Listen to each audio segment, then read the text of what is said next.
A series of mysterious deaths and disappearances of scientists and government officials has begun captivating this country. Everybody wondering what on earth is going on with this. 11 in total, each reportedly had access to classified information linked to perhaps extraterrestrial activity, aerospace technology, defense, but they all were big deals in their area, and they're all in that science tech world. Former Air Force Major General William Neil McGaslin vanished from his home back in February. The Army official once held senior roles in space research and acquisition, is said to have known about secret government programs that included information about unidentified anomalous phenomena. That's what they call UFOs now.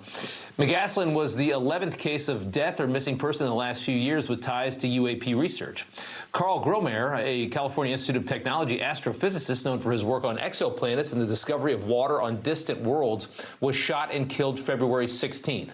MIT physicist Nuno Loureiro was shot and killed back in December. NASA scientist Michael David Hicks died in July 2023. And Amy Eskridge, a 34-year-old researcher attempting to develop anti-gravity technology, died in 2022. These deaths and vanishings have prompted a White House probe, and the president actually spoke about that yesterday. Based on what you've been briefed, what do you think is happening here, and do you think that this is connected or totally random? Well, I hope it's random, but we're going to know in the next week and a half. I just left a meeting on that subject, so pretty serious stuff. But we're going to be hopefully, I don't know, coincidence, if you whatever you want to call it. But some of them were very important people, and we're going to look at it over the next short period. All right, so Avi Loeb is our friend, a Harvard professor who comes on and talks. We talk a lot about space and UFOs, things like that. He joins us now. Avi, what do you make of this? What is your theory here as to what is happening? I think these are points that we should not connect.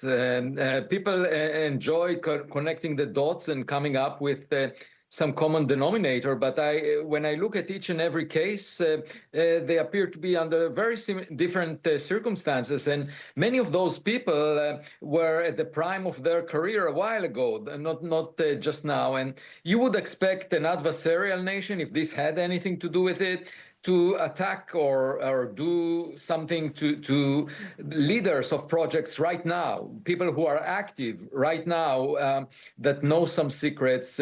That's not the case with those examples, and I share the hope of President Trump that indeed it's random. I do believe that, in particular, Tulsi Gabbard, the Director of National Intelligence, and the FBI can look into it and see if there is anything behind it. I would be very doubtful based on everything I know. In fact, the families of some of those people said that their death is unrelated to their job.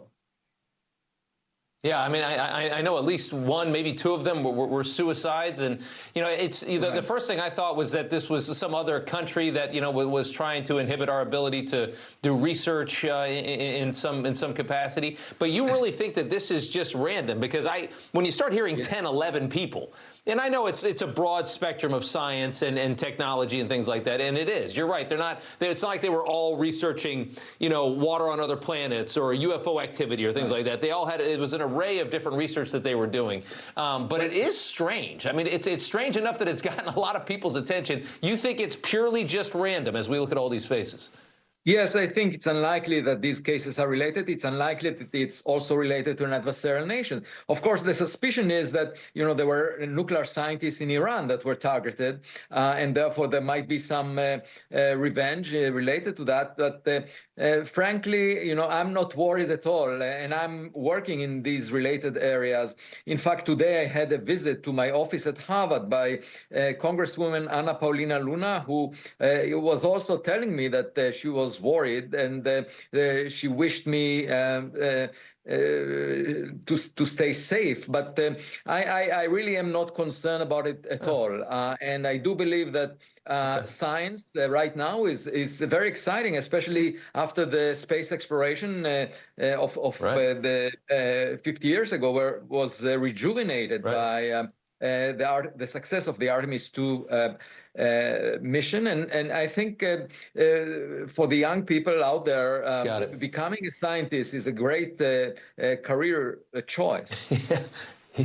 Yeah, don't be scared to go into science with all this.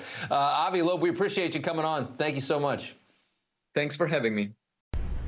You know, everybody's reporting the same stories, the same spin. You turn the channel, it's always the same. But not us. We're different. We report the real news. No spin, just the facts. Turn to us, and you won't turn back. Tune in to Rob Schmitt Tonight on Newsmax.